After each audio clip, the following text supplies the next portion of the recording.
Hey, good morning. Hope you've got your cup of joe. Yep, it's Monday again. Again? Already? Ah, yes.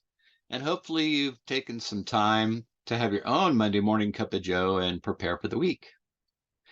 I posted cup of joe early, like Sunday morning last week, simply because I had to travel to a client out of state.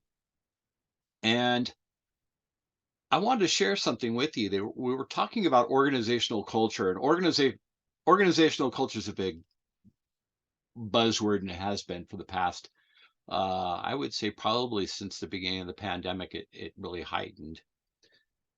What is organizational culture? I don't know. No, actually, I do. What I've observed over the 33 years that I've been doing this is that people often, not immediately, but over time, emulate their leadership's behavior, right? So if you have that command and control leader at the helm, uh, people have a tendency to emulate that behavior with their people because they figure it's acceptable, right? Some people don't. They go with their natural style, and that's good as long as they're getting the results they want and their people are happy. Happy people are productive people. It's simple, right? It's simple. So, he said, well, he had just started this role as CEO. And he says, Dave, uh, people are, not coming to me. They're kind of standoffish. And I don't know why, because like I'm personable. I go out every morning, go, hey, how are you guys doing? But I really don't feel like I'm getting that same energy back. And I said, well, you might want to look into the last CEO and how he led the organization because had been there for like 10, 15 years. That really ingrains a culture, when a leadership has that length of presence. So he did talk to a handful of people. What was he like? Well, he didn't say much. You rarely got a compliment from him. He was quick to criticize certain things. He would come in and tell people how he would do it, right?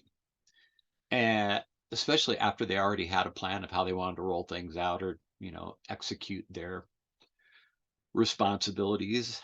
And he said, got it. So by the time I left, and unfortunately, I made the last cup of joe twice as long because I could not do a after the coffee on Wednesday. So we didn't get any hump day, but we will this week, I promise. So anyway, understand that as a leader, people are going to emulate our behavior. So we really have to be very self-aware on our behavior.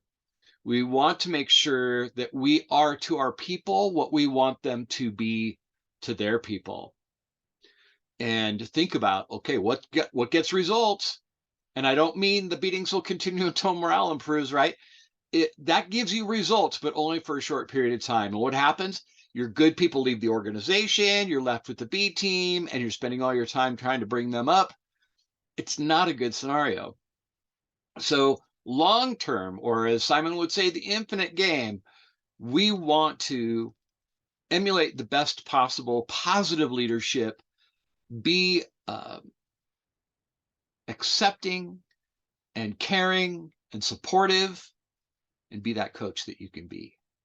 So, remember that the people that are on your team, whether you're a formal leader or informal leader, we all need some positive feedback. And that's important because we need to feel that our contribution matters.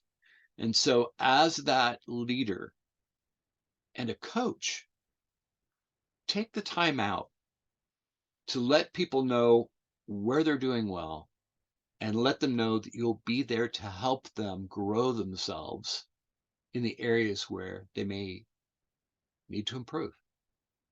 Keep that in mind. Make some notes in the morning. It doesn't have to be just Monday morning Cup of Joe. You could do your own Tuesday, Wednesday, Thursday, Friday Cup of Joe and write down these things under a special tab called leadership. And it's what you're going to do to help your people feel good about the work that they're doing, feel confident about themselves, and make you and the organization a success. That is the goal. All right, you guys, get back to finishing your cup of Joe, and I will see you next Monday. Take care.